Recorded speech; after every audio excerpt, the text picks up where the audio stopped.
أشهد أن محمد رسول الله.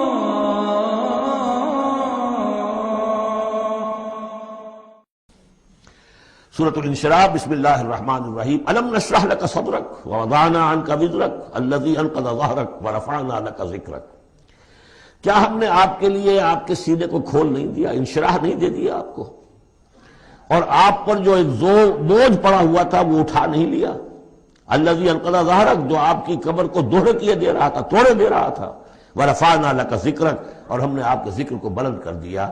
فإن مع العسر يسرا إن مع العسر يسرا.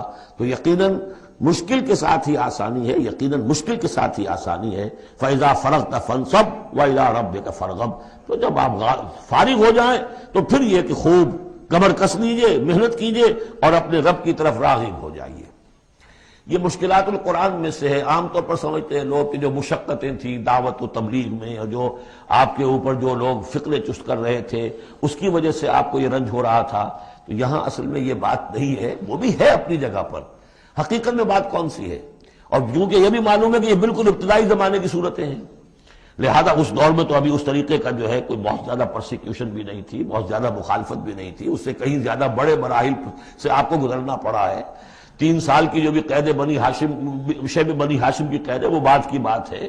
جو یوم طائف آ رہا ہے وہ اس کے بہت بعد کی بات ہے. یوم احد بہت بعد میں آ رہا ہے. یہ اصل میں کیا ہے؟ جس شخص کو اللہ تعالیٰ نبوت دیتا ہے اس کی سب سے زیادہ جو خواہش ہوتی ہے وہ اللہ کے ساتھ لو لگا کر بیٹھا رہے. اور رسالت کا فریضہ ایسا ہے کہ جاؤ خلق خدا کو ہدایت کا راستہ دکھاؤ. اب کہاں وہ کیفیت؟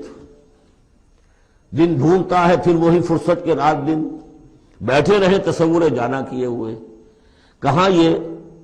کہاں اللہ کی طرف رخ کر کے اللہ کا بندہ کھڑا ہے رات کے وقت. کیا اس کی کیفیت ہے، اس کے قلب کی، اس کی روح کی؟ کیا انشراح ہے، کیا انبساط ہے، کن بلندیوں پر اس وقت وہ ہے، کس روحانی وسعتوں کے اندر جو ہے وہ اس وقت تیراکی کر رہا ہے. اور کب جا رہے کسی نے کہہ دیا پاگل ہے، کسی نے کہہ دیا کہ یہ تو مجنون ہے. دیکھو ذرا یہ شخص ہے جو کہتا ہے آپ کے معبودوں کو کہ یہ غلط ہے. اب اس کا ایک تقدر ہو رہا ہے دل کے اوپر. کہاں وہ کیفیت؟ علامہ اقبال نے اسے لکھا ہے، 4th لیکچر ہے ان کا جو خطبات میں سے. شیخ عبد القدوس گنگوہی رحمۃ اللہ علیہ کا قول دیا ہے. وہ کہیں کسی کیفیت میں بیٹھے ہوئے تھے اسی طرح مراقبے میں، اچانک اقامت کی آواز آ گئی. اب جماعت کھڑی ہو گئی تو وہ آرہا کھڑا ہونا ہے، وہ تو نماز میں تو جانا ہے.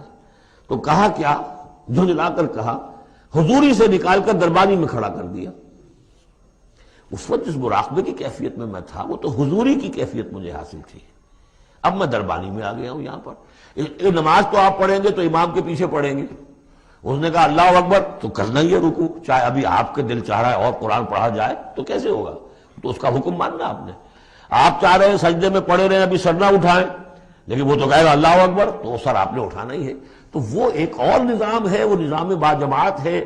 اس سے ایک جماعت کی تشکیل جو ہے وہ مطلوب ہے، اور ایک ہے انسان کا اپنا روحانی ترفع، اس کے کچھ اور تقاضے ہوتے ہیں. تو جیسے حضرت موسیٰ سے کہا گیا ہر دفعہ آپ نے دیکھا اذهب الى فرعون انه طغى، اور وہ اگر وہیں پر رہتے ڈیرا لگا دیتے، ہر وقت گفتگو ہو رہی ہے، مخاطبہ مکالمہ مل رہا ہے، تو جو لذت اس میں تھی، اس کے اندر جو ہے وہ جو مشقت ہے وہ یہ تھی. رفتہ رفتہ پھر آپ کا مزاج اس کا خوگر ہوا ہے. اور پھر یہ کہ جب اللہ تعالیٰ نے اس میں بہت سے لوگوں کو بھی شامل کر دیا، پھر وہ جو تسکین پیدا ہوئی کہ ایک شخص وہ ہوتا ہے جو اکیلا. اس کو مولانا روم نے بڑی خوبصورتی سے وضاحت سے، اگرچہ وقت کا مجھے احساس ہو رہا ہے کہ وہ تو گھنٹہ پورا ہو رہا ہے اور ہم نے تو ابھی یہ 4 صورتیں ختم نہیں کی، کہ یہ بارش کا ایک بتایا ہے مثال، کہ بارش میں ایک مرحلہ ہوتا ہے کہ سمندر سے بخارات اوپر جا رہے ہیں، نہایت صاف شفاف، اس میں تو کوئی قدورت نہیں ہوتی، وہ تو ڈسٹلڈ واٹر جا رہا ہے. وہ اوپر گیا، پھر وہ گیا، اس نے بارش کی شکل اختیار کی. جب بارش کو بن کر وہ گرا ہے تو اس نے اب فضا کو بھی دھو دیا، تو فضا کی قدورت اپنے اندر لی نا. فضا کو صاف کر کے وہ آیا نیچے، زمین کا بھی گند صاف کرتا ہے، صاف کر کے اور وہ گند لے کے دریا میں شامل ہوا، اور پھر گیا اور سمندر میں جا کر گند اس نے وہاں چھوڑا، پھر وہ پاک ہو کر صاف ہو کر بڑی ہی یعنی لطیف شکل میں یہ ہو رہی ہے، یہ ہے ایک سیر الی اللہ، اللہ کی طرف بڑھا جا رہا ہے۔ رات کو اللہ کا بندہ کھڑا ہے اور اللہ سے مناجات ہو رہی ہے، یہ وہ ہے بخارات کا اوپر اٹھنا، نہایت پاکیزہ لطیف کیفیت۔ اور جب آپ آئے ہیں تو بارش کے مانند ہیں، اب آپ دھو رہے ہیں، تو جو دھو رہے ہیں اس سے خود اپنے آپ کو بھی تقدر ہوتا ہے، کسی نے کچھ کہہ دیا، کسی نے کچھ کہہ دیا، کسی نے کچھ کہہ دیا، کسی نے فکرہ چست کر دیا۔ اب آپ کو ضرورت ہے کہ پھر ذرا اپنے آپ کو بھی صاف کریں دوبارہ، پھر رات کو کھڑے ہو جائیں۔ سیر الی اللہ، سیر فی اللہ، سیر عن اللہ الی اللہ، یہ جو ہے جو تبلیغ کا اور فریضہ رسالت ہے، یہ بھی سیر الی اللہ ہے نتیجے کے اعتبار سے، لیکن اس وقت عن اللہ ہے، اللہ کی طرف تو پشت ہو گئی۔ اب دیکھیے جب آپ نماز میں کھڑے ہیں تو رخ کدھر ہے؟ اللہ کی طرف۔ جا رہے ہیں تبلیغ کے لیے تو اللہ کی طرف تو پشت ہو گئی، اب تو آپ جا رہے ہیں تو خلق کی طرف آپ کا رخ ہے، اللہ کی طرف تو پشت ہے۔ اس حوالے سے وہ عروج ہے، یہ نزول ہے، اور یہ نزول جو ہے یہ بڑا شاق گزرتا ہے کسی ایسے شخص پر جسے عروج کی لذت حاصل ہو گئی ہو۔ یہ ہے وہ سختی، الم نشرح لک صدرک ووضعنا عنک وزرک الذی انقض ظہرک ورفعنا لک ذکرک فإن مع العسر یسرا ان مع العسر یسرا فإذا فرغت فانصب۔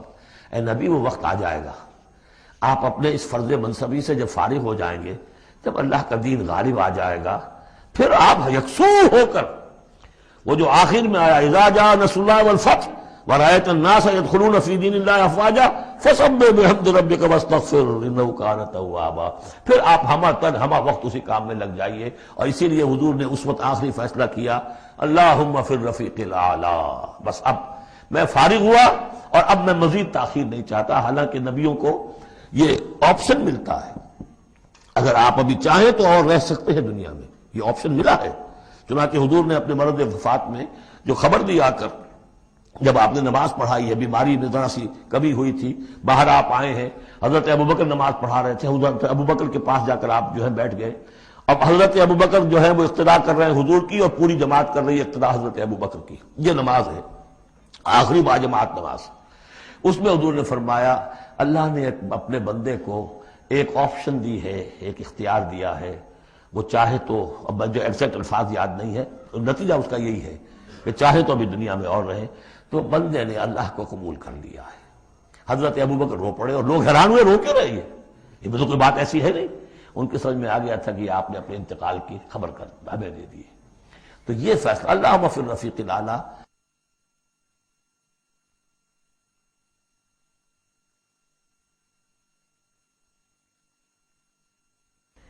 یہ جو شاخ گزر رہا تھا نا، یہ جو دنیا کے اندر معاملہ دعوت و تبلیغ، یہ اس روحانی جو ربط ہوتا ہے اللہ کے ساتھ، اس کے اعتبار سے اس میں رکھنا پڑتا ہے، کہاں وہ کیفیت، کہاں یہ کیفیت۔ اور اس کی وجہ سے جلدی آپ نے فرمائی، میں سمجھتا ہوں کہ اگر ابھی جو لوگ، یہ اتنا عظیم انقلاب برپا ہوا تھا عرب میں، اور یہ رأیت الناس يدخلون فی دین اللہ افواجا، ان کی ابھی بڑی تربیت کی ضرورت تھی۔ یہ تربیت کے مراحل ابھی ان کے پورے نہیں ہوئے تھے۔ یہ تو صرف مکہ اور مدینے کے لوگ تھے جو آپ کی تربیت سے اس طریقے سے بہرہ اندوز ہوئے اور ان مستفید ہوئے۔ یہ جو پورا عرب جو ہے ایمان لے آیا، اور ان کو تو آپ کی تربیت کا بھی وقت نہیں ملا۔